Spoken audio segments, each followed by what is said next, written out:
સમાચારમાં આગળ વાત કરીશું મહેસાણાથી। મહેસાણા શહેરના નામચીન રેસ્ટોરન્ટ મેકડોનલ્ડમાં ખાદ્ય સુરક્ષા મુદ્દે ગંભીર સવાલો ઊભા થઈ રહ્યા છે। જે પાટણના અક્ષય પટેલ નામના યુવાને મેકડોનલ્ડમાંથી ખરીદેલા ચોકોઝારમાં અખાદ્ય પદાર્થ મળી આવ્યો હોવાનો આરોપ લગાવવામાં આવ્યો છે।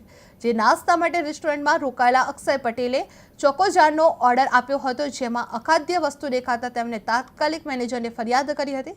જો કે રેસ્ટોરન્ટ તરફથી કોઈ યોગ્ય પગલાં લેવામાં ન આવતા અંતે અક્ષય પટેલે આરોગ્ય વિભાગમાં લેખિત ફરિયાદ નોંધાવી છે। જે સમગ્ર ઘટનાનો વિડીયો સોશિયલ મીડિયા પર વાયરલ થતા ખાદ્ય સુરક્ષા પર સવાલો ઉઠવા પામી રહ્યા છે।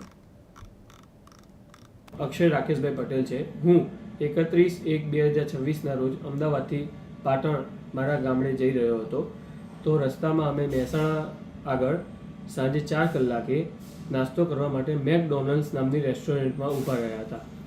મેકડોનલ્ડ્સમાં અમે અમુક વસ્તુઓ ખાવા માટે મંગાવી હતી, જેમાંથી એક ચોકોઝાર નામની વસ્તુ અમે મેકડોનલ્ડ્સમાં ઓર્ડર કરી હતી। તેમાં અખાદ્ય પદાર્થ નીકળતા મેં ત્યાં આગળ ફરિયાદ કરી, પણ ત્યાં આગળ ફરિયાદ સાંભળવાવાળું કોઈ હતું નહીં મેકડોનલ્ડ્સમાં। તો મેં ત્યાં કહ્યું કે મને મેનેજર સાથે વાત કરાવો। તો મેનેજર ત્યાં હાજર ન હતા। એમને ફોનમાં વાત કરી અને મેનેજરે ફક્ત એટલું જણાવ્યું મને કે તમારા જે પૈસા થાય છે, તમે જે બિલ ચૂક્યું છે તે તમે પૈસા પાછા લઈ લો।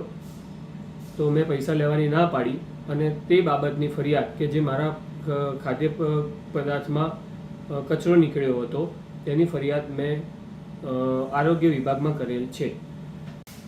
મારું નામ અક્ષય રાકેશભાઈ પટેલ છે। હું 31/1/2026 ના રોજ અમદાવાદથી પાટણ મારા ગામડે જઈ રહ્યો હતો।